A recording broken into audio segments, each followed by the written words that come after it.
بسم اللہ الرحمن الرحیم۔ کربلا کے بعد یزید کی دردناک موت کیسے ہوئی؟ دوستو، حضرت عمر رضی اللہ تعالیٰ عنہ نے ایک مرتبہ حضرت حذیفہ رضی اللہ تعالیٰ عنہ سے پوچھا کہ اے حذیفہ، مجھے ان فتنوں کے بارے میں بتاؤ کہ جو سمندر کی موجوں کی طرح اچھال ماریں گے اور بڑے بڑے نیک لوگوں کو بھی اپنی چپیٹ میں لے لیں گے۔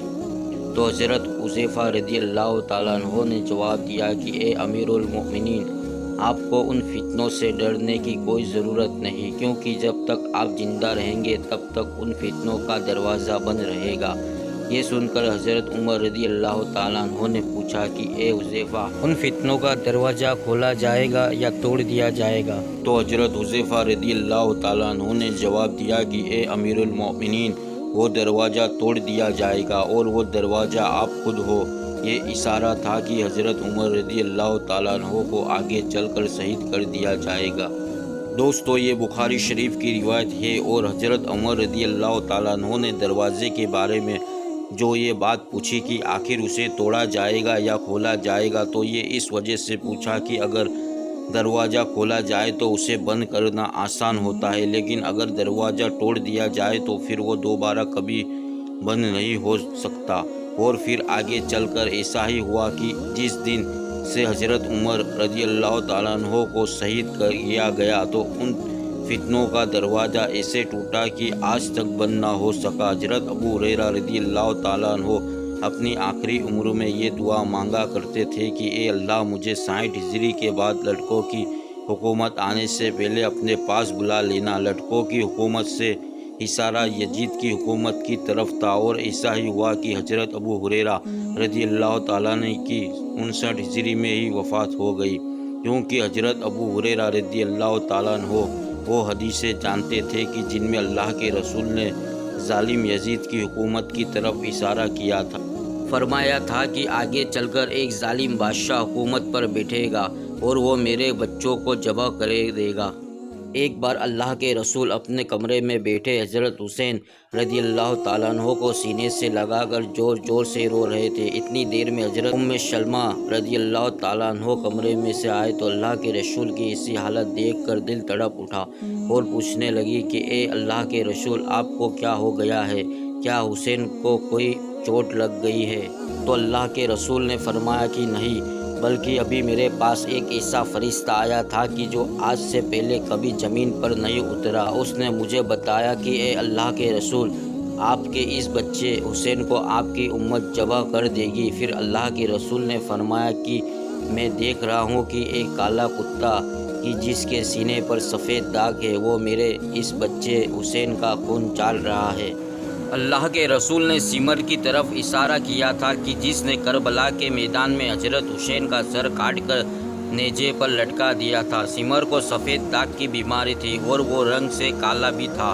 سن 60 ہجری کے بعد یزید مسلمانوں کا بادشاہ بنا، حالانکہ وہ مسلمانوں کے بادشاہ بننے کے بالکل لائق نہیں تھا۔ اسلام میں حکومت کا طریقہ خلافت والا رکھا گیا ہے، ملوکیت والا نہیں۔ خلافت کا مطلب ہوتا ہے کہ ایک بادشاہ کی وفات کے بعد اگلا خلیفہ مسلمان خود ہی جس کو مناسب سمجھے اسے بنائے، اور ملوکیت کا مطلب ہوتا ہے کہ ایک بادشاہ اپنی وفات کے وقت اپنے ہی لڑکے کو اگلا خلیفہ بنا دے، اب وہ لڑکا چاہے خلیفہ بننے کے لائق ہو یا نہ ہو، جیسا کہ آج کل سعودی حکومت میں چلا آ رہا ہے۔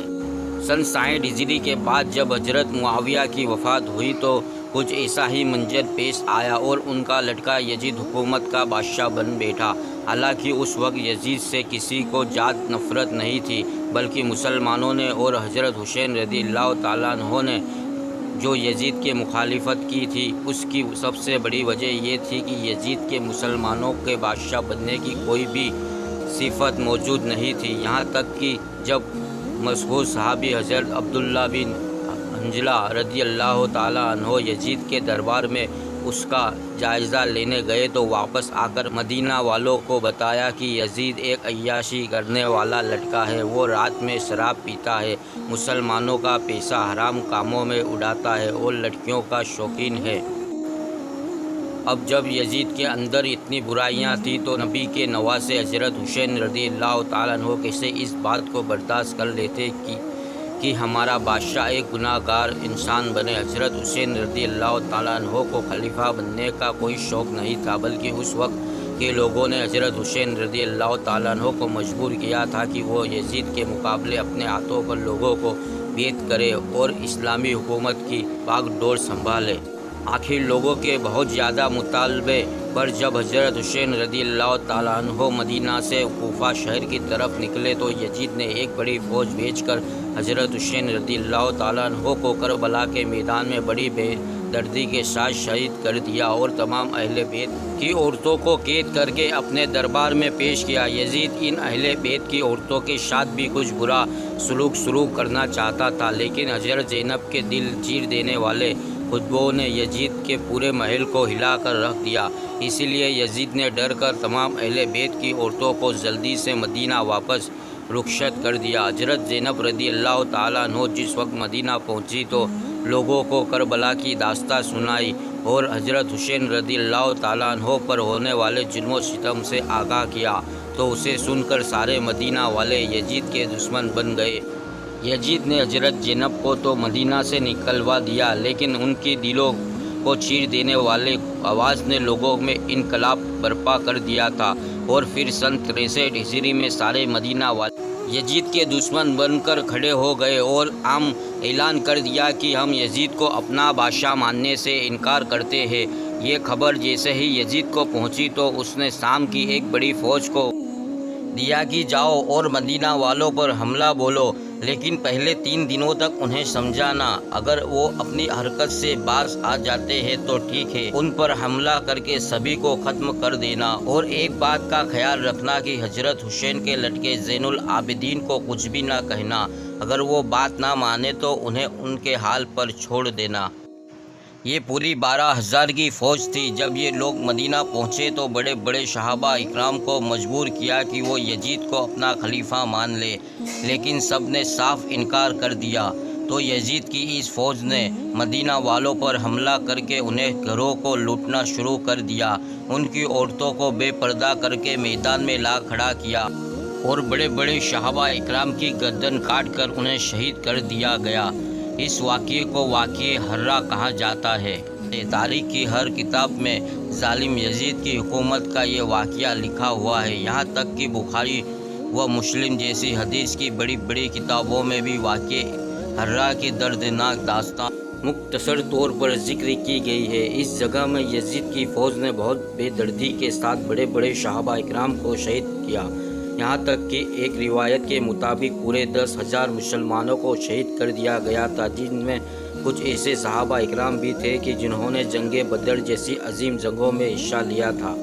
ظالم یزید کی فوج نے ان بوڑھے صحابہ اکرام کو بھی نہ چھوڑا اور ان کا پاکیزہ خون گردنیں کاٹ کر سڑکوں پر بہا دیا۔ اسی جنگ میں ایک مشہور صحابی حضرت عبد الرحمن بن عوف رضی اللہ تعالیٰ عنہ بھی شہید کر دیے گئے۔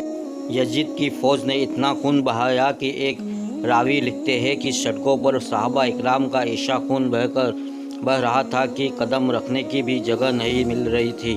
حافظ ابن قتیبہ اپنی ایک کتاب میں لکھتے ہیں کہ یزید کے لشکر کا ایک فوجی کسی بڑے صحابی کے گھر میں گھس گیا اور تلوار لہراتا ہوا عورتوں سے کہنے لگا کہ گھر میں جو کچھ بھی سامان ہے وہ میرے حوالے کر دو، تو گھر کی ان پاکیزہ عورتوں نے جواب دیا کہ گھر کا سارا سامان تمہارے دوسرے سپاہی لوٹ کر لے جا چکے ہیں۔ یہ سن کر اس سپاہی نے گھر میں ایک دودھ پیتے بچے کو گردن پکڑ کر اٹھایا اور بہت تیز دیوار پر دے مارا کہ جس سے اس لڑکے کا سر پھٹ گیا اور اس کی موت ہو گئی۔ یہ جنگ اتنی دردناک تھی کہ 3 دنوں تک مدینہ کی مسجد میں نماز نہ ہوئی، یہاں تک کہ لکھنے والوں نے لکھا ہے کہ یزید اس ظالم فوج نے اپنے گھوڑے مسجد نبوی میں حضور کے روضے کے پاس لا کر باندھے اور رسول کے منبر کی بہت بے حرمتی کی۔ آخر اس جنگ کے بعد جب یزیدی لشکر مدینہ چھوڑ کر واپس گیا تو مدینہ کے ہر گھر سے رونے کی آوازیں آنے لگی۔